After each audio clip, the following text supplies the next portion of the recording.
Okay, so we're here for the third time today, and this is probably going to be the longer video of the two, but this is kind of like more talking about the future of Science Simulator.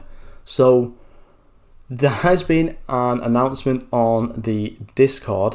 If I quickly go over to the Discord now, I'm not too sure where this announcement is, and I'm not too sure if it's hidden or not.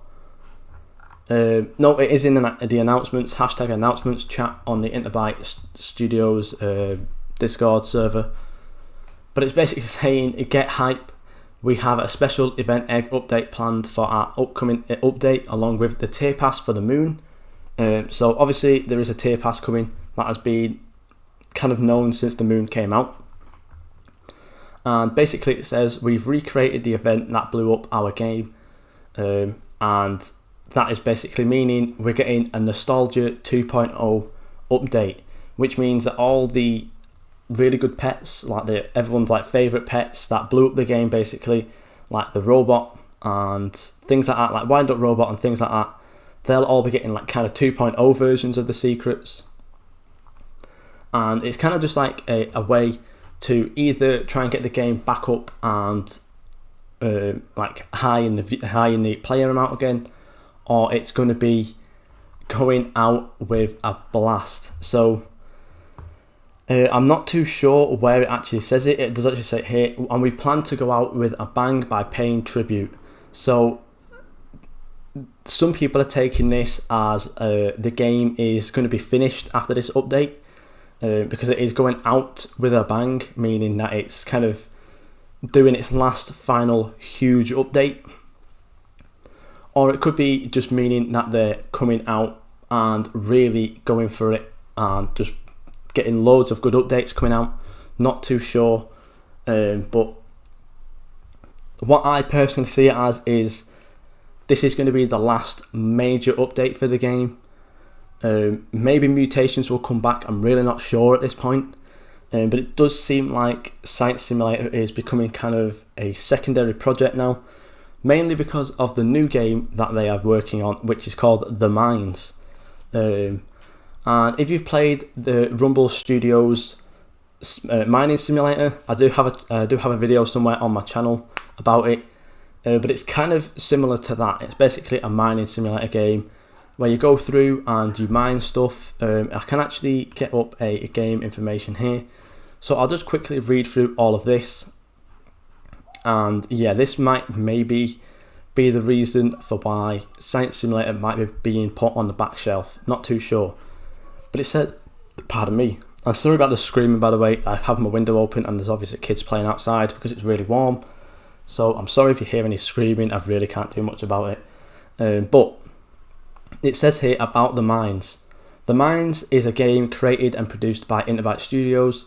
Our goal for this game is to take the mining genre of games to the next level with an in-depth crafting system and competitive rewards. This game is all about collecting rare materials and by selling them to gain profit. Use that profit to upgrade your gear. Once you've maxed out your gear, you can get from using gold. You can then use the gold and resources to collect and craft better gear. So it's basically going to be like Mining Simulator with a crafting system in it. So right now, Mining Simulator, the only way to get gear is through the shop. So obviously you go up to the shop and you buy whatever you can, and so you kind of go through different worlds getting better things, and you can mine better stuff basically.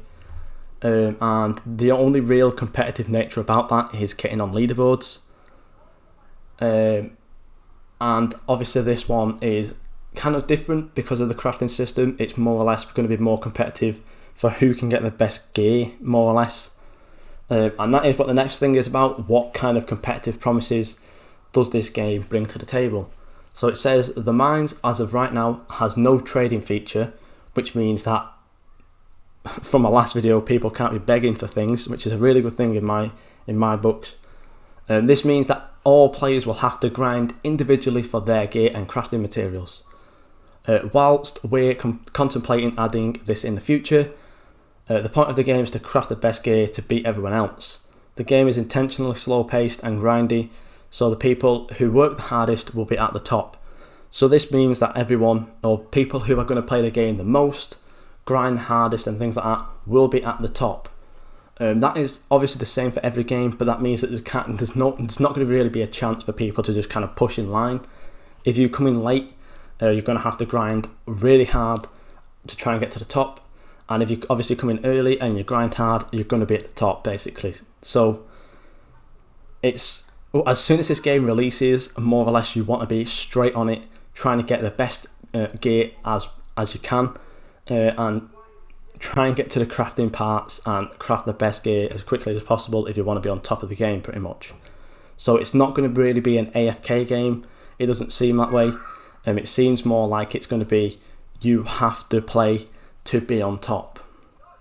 I'm going to assume that there might be some AFK aspects to the game. Maybe you can mine for a little bit with an auto clicker, not too sure. But I know that people on Rumble Studios Mining Simulator used to get banned for using an auto clicker because it was kind of frowned upon using an auto clicker, because again they wanted the game to be more grindy than AFK. So it seems to be the same way with this game, that they wanted people to actually play the game.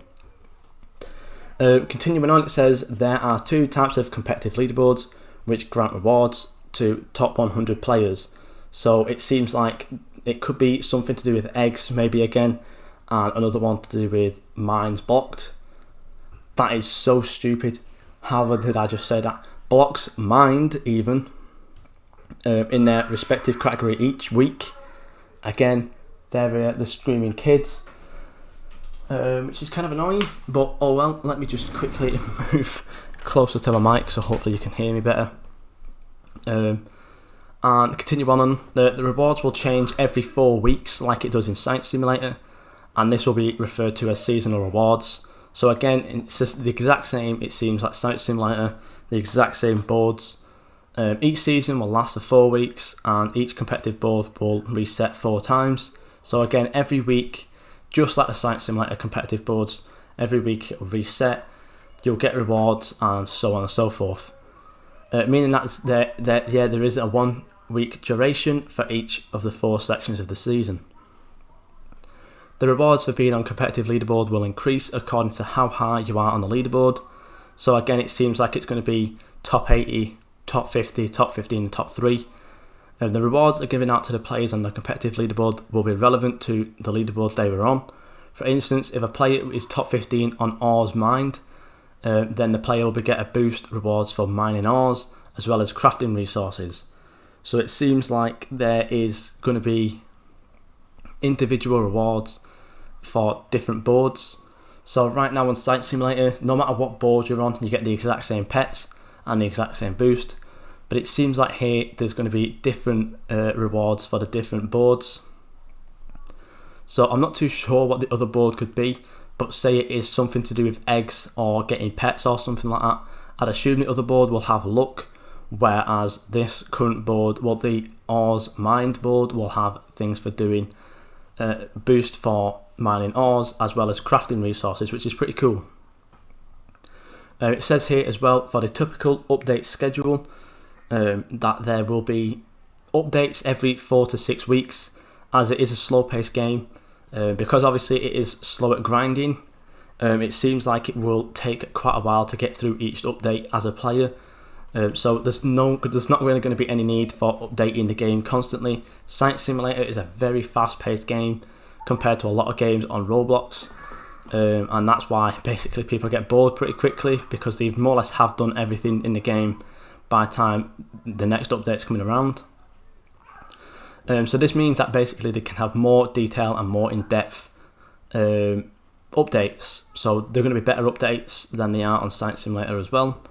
Rather than weekly and bi-weekly updates that force players to play too fast. So again, it's going to let players kind of chill out a little bit and play at their own pace. Obviously, the tryhards, I'm probably going to try my best to be one of the top players, hopefully. So I'm going to be jumping straight on this as soon as it's out. But it doesn't actually have a release date yet. It's just being worked on, so it's out whenever it's out. Site Simulator was announced, I think, maybe 4 months before the game was actually released. So again, I'm going to expect the game to be at least a good 4 months, 5 months before we can actually play it. There does actually seem to be people playtesting the game. There is playtesters in the Discord with like kind of like black name tags. Again, kids being extremely loud, and yeah, it's just kind of like a black tag that says The Mines beta player.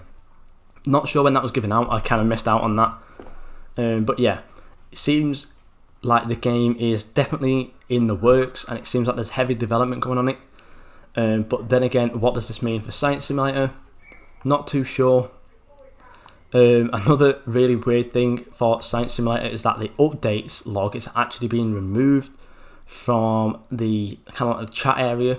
So where it says public leaks under the Science Simulator category, above that there was an update log, but that has been removed. So I'm not too sure whether that's going to be kind of just all the update logs are going to be moved into just the announcements or what. Not too sure yet. But again, it does kind of seem like Science Simulator is on its last legs. If I do quickly go to the page for Science Simulator and go to the Abouts, it is only at 300 players right now. Again, that is because the game's not really updated much in the past week.